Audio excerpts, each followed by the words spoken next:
Este es un video tutorial para los participantes de la Red de Formación Campesina sobre las prácticas más relevantes o destacadas en la ejecución de los módulos de aprendizaje. Tiene como objetivo servir de guía técnica para réplicas en campo y organizaciones. A continuación, prácticas de manejo en el cultivo de cacao en sistemas agroforestales. Buenos días, vamos a hablar en esta parte de podas del cacao. Al hablar de podas de cacao, tenemos que considerar que el cultivo requiere de esta práctica cultural para un buen desarrollo. De allí que la práctica de podas debe ser aplicada desde que la planta está en el vivero, desde los primeros meses de edad, hasta cuando la planta termina su ciclo productivo. Por lo tanto, en las prácticas de poda tenemos prácticas para poda de formación, poda de mantenimiento, una poda que se conoce o de producción también, porque una poda de mantenimiento mal realizada puede también caer en reducción de la producción. La poda fitosanitaria para eliminación de todo lo que es enfermedades, tanto ramas enfermas, mazorcas afectadas por escoba, monillo, fitóptera u otro tipo de enfermedades. Una buena práctica de poda puede representar o puede significar una adecuada producción. De allí que debemos en todas las fases del cultivo realizar una poda, por lo menos una vez al año. Se van a utilizar pues algunas herramientas que son las recomendadas para la poda. Normalmente el agricultor nuestro para hacer la poda utiliza un machete. De allí que incluso tenemos una enfermedad en cacao que se conoce como mal de machete. ¿Por qué? Porque justamente es el uso de una herramienta muy popular, muy usada por nuestros campesinos, pero que no necesariamente se la hace la desinfección adecuada para poder hacer las podas. Por lo tanto, de allí viene el nombre de esta enfermedad. Esta es una herramienta que se utiliza. Las otras herramientas que usamos en este momento son una tijera de podar, que es la que nos permite realizar los cortes en la planta. Por cierto, los cortes deben ser a ras, deben ser cortes muy pegados al tronco, muy pegados al tallo, de tal manera que no queden tocones en ellas, ¿no? Cuando tenemos ramas más gruesas, esta tijera nos permite cortar hasta ramas de aproximadamente 2 pulgadas, 1,5 pulgadas, 2 pulgadas de grosor. Pero cuando sobrepasan este diámetro, nosotros debemos utilizar el serrucho. El serrucho, que es una herramienta también muy fácil de usar y que también sirve para realizar los cortes en la planta. Cuando la planta es muy alta, cuando tenemos alturas superiores a los 2 metros, 2 metros y medio, entonces nosotros usamos esta herramienta que nos permite nosotros incluso con el serrucho realizar cortes en las ramas altas, o en su defecto la tijera que nos permite hacer el corte de la rama. Entonces ustedes pueden ver que el alto tranquilamente se puede alcanzar alturas hasta de 4 metros o más, dependiendo de la situación.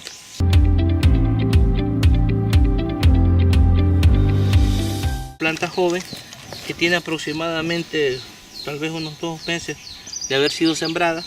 Entonces, para que la planta no crezca en forma de abanico y no crezca en una sola dirección, se recomienda cortar el ápice de crecimiento, que corresponde a esta parte de aquí.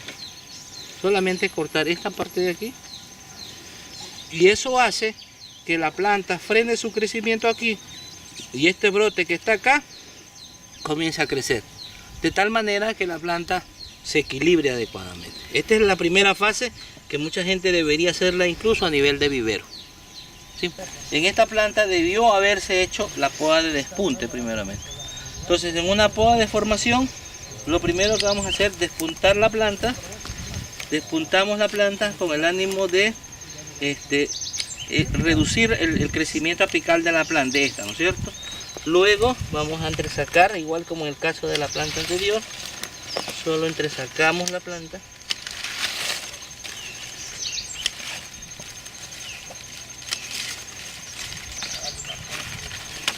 Y este de aquí.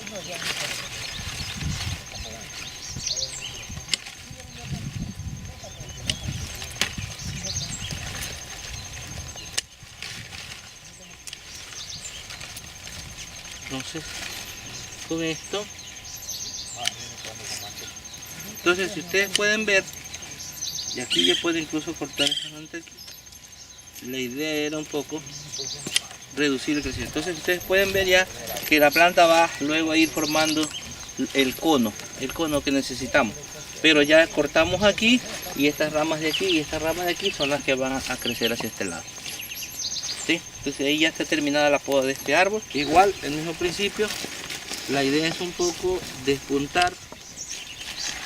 Aquí le hacemos, entresacamos un poco. Aquí la idea es entresacar.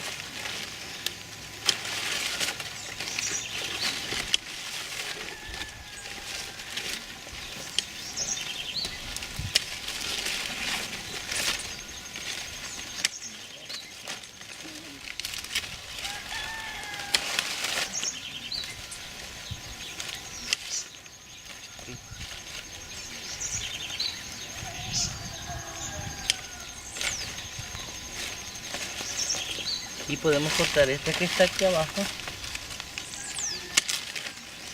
Entonces, como ustedes pueden ver, ahora si yo quiero, esta está muy larga, corto allí para que la planta mantenga una misma estructura. Si aquí hay una rama que está por debajo de esta, normalmente esta rama debe ser cortada. Y listo. La planta queda lista para... Ya está. ¿Sí? Tiene una arquitectura de cono. Y ya la planta. Y quedó cortado los extremos para que la planta no siga creciendo en una sola dirección.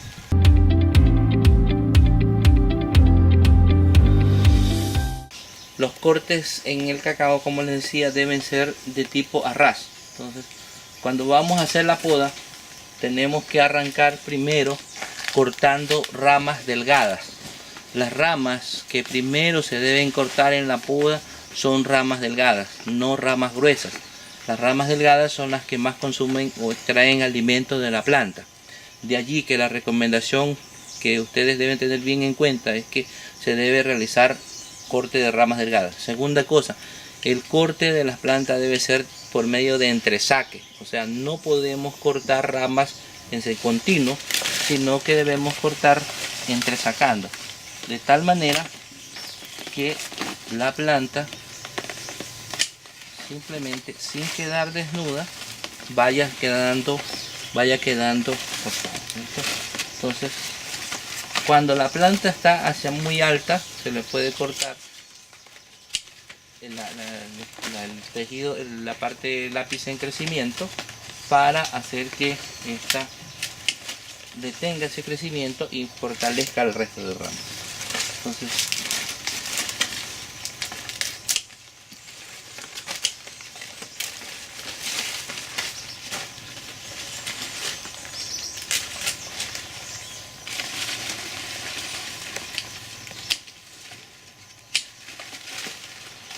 las ramas que están hacia abajo o que están siempre en estado de cumbe deben ser despuntadas. ¿Cuál es el objetivo? Que ella suba. Normalmente no se debe podar la planta de adentro hacia afuera, sino de afuera hacia adentro, y se debe cortar de arriba hacia abajo.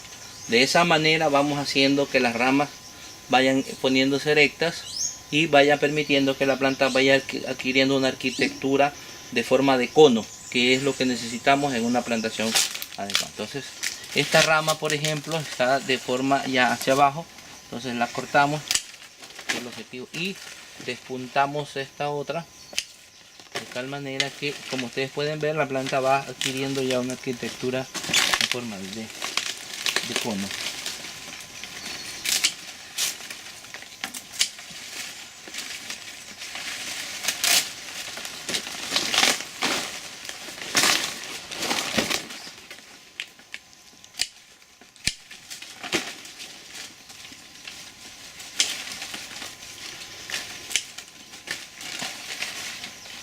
Entonces, el entresaque, la fase número 1 de la poda.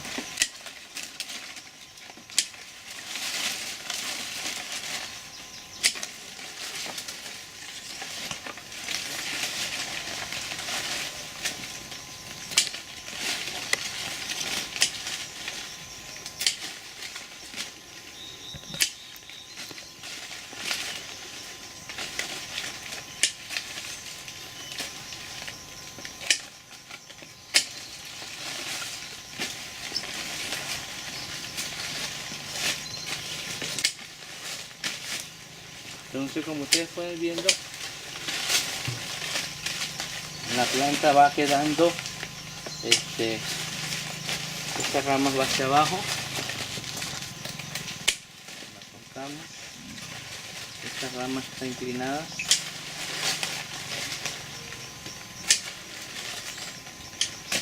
la poda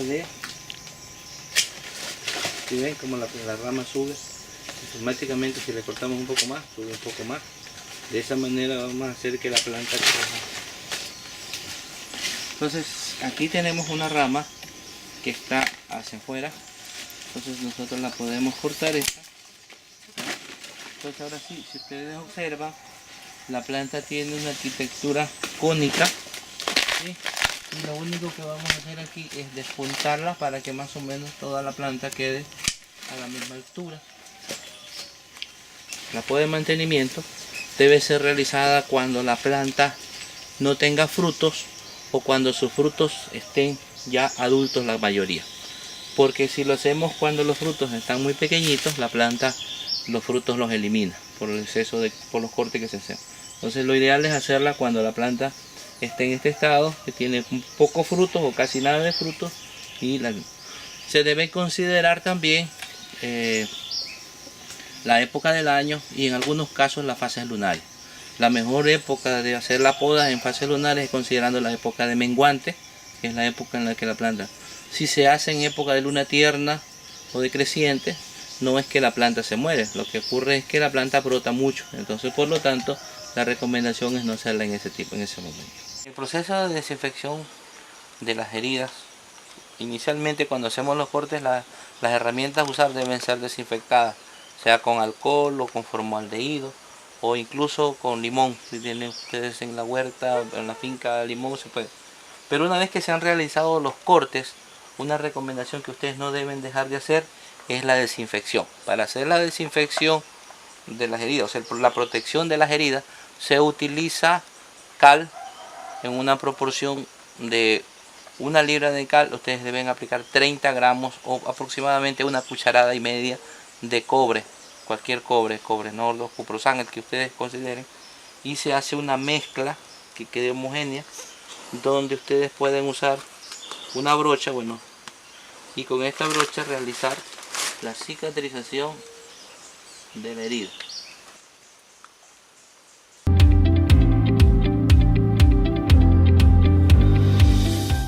La monilla es un hongo, es una enfermedad causada por un hongo causado por Monilioptera aroreri. Básicamente esta enfermedad ataca, o este hongo ataca básicamente a las mazorcas.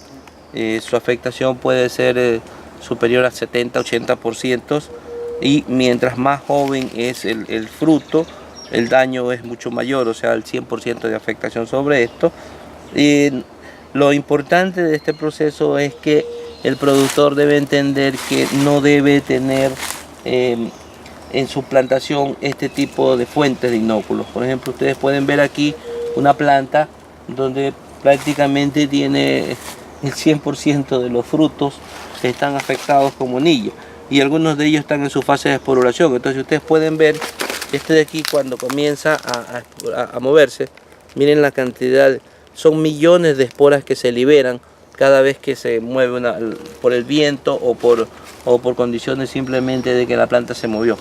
1 centímetro cuadrado de esto puede liberar 7 millones de esporas. Entonces normalmente una mazorca puede permanecer en forma modificada 2 y 3 años en el árbol.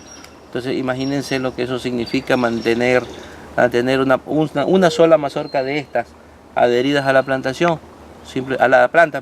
significa que ustedes van a tener contaminación durante mucho tiempo a su plantación. Las recomendaciones de manejo: primero, eliminación de todos los frutos enfermos. La segunda, se puede hacer aplicaciones con un fungicida a base de cobre, pero lo más importante es la remoción, que debe ser semanal si fuera posible al inicio. Luego puede irse incrementando el tiempo y ser cada 15 o cada 20 días en función de las cosechas. Pero como les decía, ustedes como productores siempre deben responder a que no haya una mazorca enferma en el árbol, que estas queden en el suelo. Eso hace pues lógicamente que ellas se descompongan fácilmente, como ustedes pueden ver acá. Ya estos frutos se van descomponiendo, ya hay ciertos hongos en el suelo que las van afectando y por lo tanto ya ellas ya no tienen, ya no van a tener la capacidad reproductiva como si estuvieran en el árbol. Escoba de bruja es un hongo también que ataca a la planta. Generalmente esta es una enfermedad que ataca tanto a la parte productiva, en este caso es una escoba de cojinete. Como ustedes pueden ver, tiene un crecimiento exacerbado de lo que es realmente lo que esto debió haber sido una flor, o sea, todos los pedúnculos de la flor. Entonces, por eso se conoce que tiene una hipertrofia y una hiperplasia, que es el crecimiento exacerbado de ella. Acá tenemos una escoba vegetativa, como tú puedes ver también, que es justamente la que termina al fin de la rama. Es justamente, mira, al fin de la rama. Entonces, por eso se la conoce como escoba vegetativa, ¿cierto? Entonces, la escoba ataca a la parte productiva y lógicamente también a la parte vegetativa. Por lo tanto, también afecta el proceso. Esta enfermedad también es causante de la reducción de la producción entre un 60-70%.